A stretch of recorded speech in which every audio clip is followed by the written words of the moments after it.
नमस्कार सगळ्यांना. स्क्रीनवर तुम्ही बघत असणार की एस-बी-आय क्लर्क 2025 याची डेट आलेली आहे एक्झामची. ओके. सो खूप चांगली न्यूज आहे. फेब्रुवारीमध्ये 22, 27, 28 आणि मार्चमध्ये 1 या 4 दिवसात हा पेपर होणार आहे.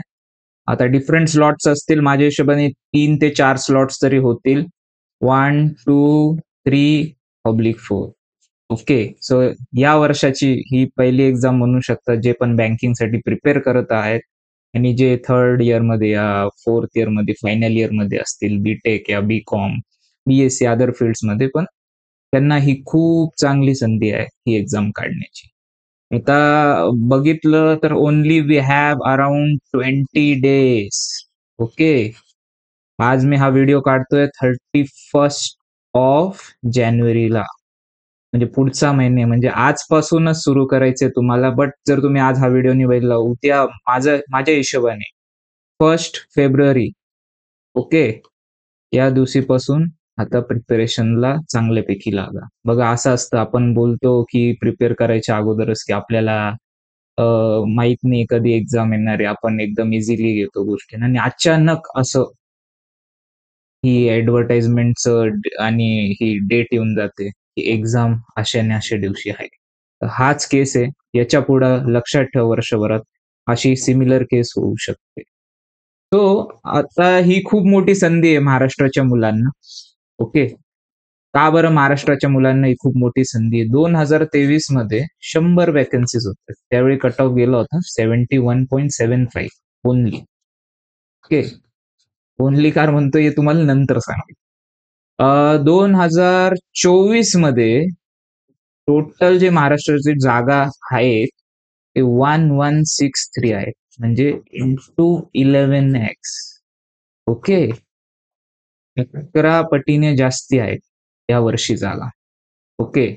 सो यावर्षी मला असं वाटतं की तुमच्यासाठी खूप मोठी संधी आहे. जे मुलं 2-4 वर्षाहून करतात आणि त्यांचं होत नाही, ही खूप मोठी संधी आहे.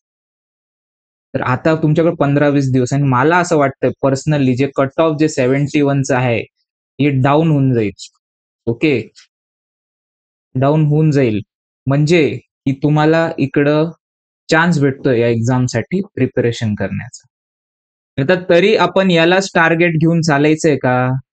नाही, बिलकुल नाही. जेव्हा मागच्या वर्षीचा कट ऑफ 71.75 आहे, आपण टार्गेट केलं पाहिजे 78 टू 80 मिनिमम आणण्याचं मॉकमध्ये. ओके. का बरं हे कमी आणायचं सर? म्हणजे एवढे कार मार्क्स आणले पाहिजे कट ऑफ पेक्षा, कट ऑफ तेवढं. कधी पण ना कट ऑफला बघून प्रिपरेशन नाही करायचं. काय माहिती की पेपर खूपच इझी आला. जागा जास्ती आहेत, पण पेपर खूपच इझी आला.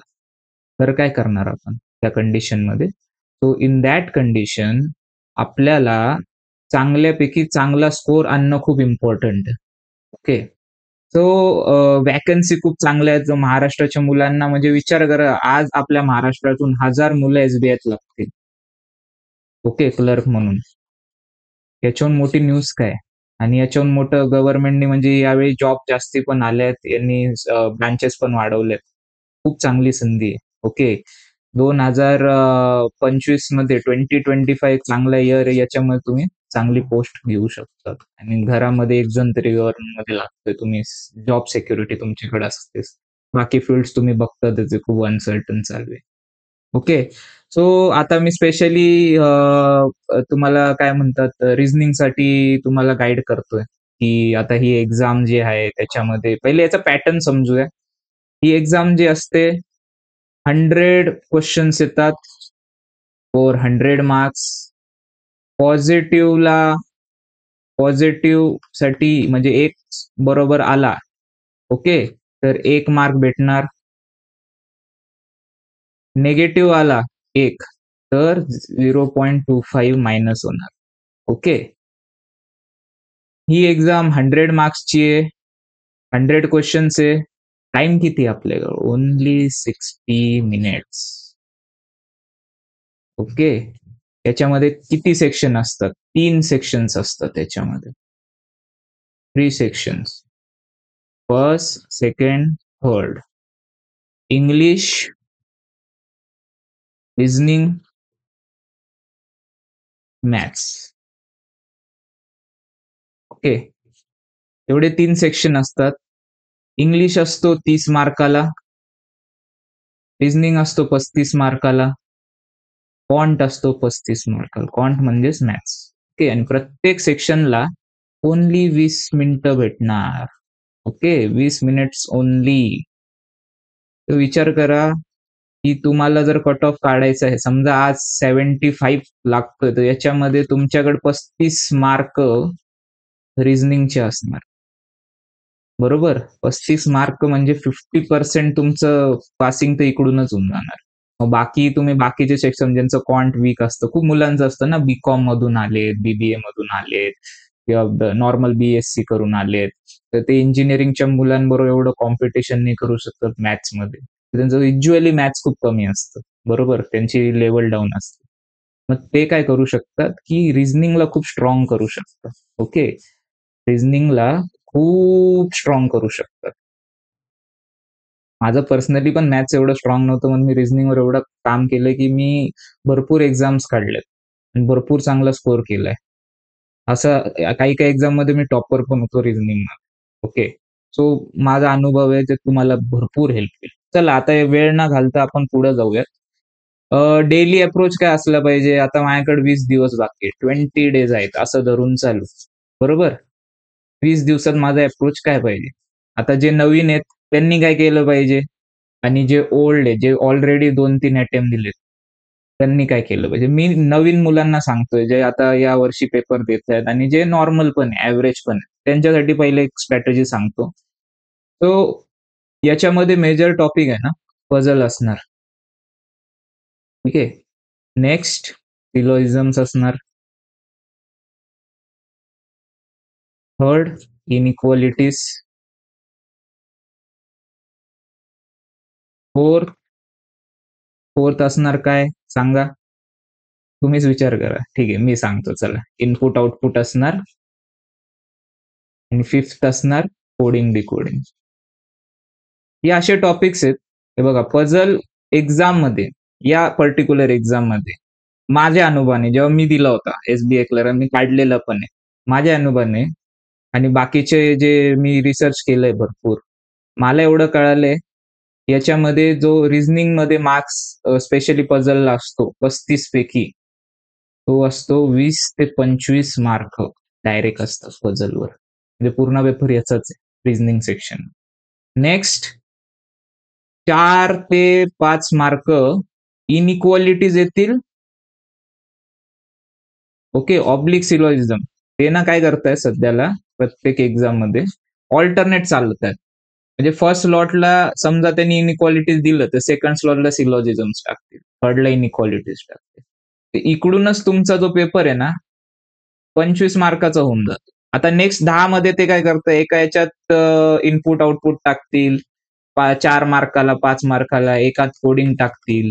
ठीक आहे, असं करता मग याच्यात पण ऑल्टरनेट चालतं. म्हणजे इकडंच 30 मार्क होऊन जातात. राहिले काय 5 मार्क. 5 मार्कामध्ये मिसेलेनियस देतात. मिसेलेनियस म्हणजे डायरेक्शन झालं, ब्लड रिलेशन झालं, ते असे क्वेश्चन्स देतात. ओके, तर असेच करून 35 होऊन जातात. आता मला डेली काय केलं पाहिजे? मला इकडं एक्झाम काढायची, काय माहित अचानक टाइमवर कट ऑफ 62-65 झाला यावर्षी, वॅकन्सी खूप जास्त, किंवा 55 पण झाला. विचार करा, इकडे तुम्हाला जर एवढा स्कोर भेटला, तुम्ही किती चांगलं स्कोर करणार आहे एक्झाम मध्ये. म्हणून असं मी माझं पर्सनल अनुभवाने सांगतोय, डेली तुम्ही आता पझल जे आहेत, डेली क्वालिटी पझल टाइमर लावून, त्याच्यामुळे मी इकडे टाइमर लिहिलेले. ठीक आहे, टाइमर खूप इम्पॉर्टंट. टाइमर लावून पझल सॉल्व्ह करा 10 ते 15 डेली. एक्झाम जवळ आहे. आणि जे पण पझल तुम्ही सॉल्व्ह करणार आहेत with question and answer, 5 question किंवा 4 क्वेश्चन असतात. पझल सॉल्व्ह व्हायला पाहिजे 1.5 मिनिटातच, आणि 2 ते 2.5 मिनिटात तुमचं काय सॉल्व्ह व्हायला पाहिजे. Questions total 5 questions.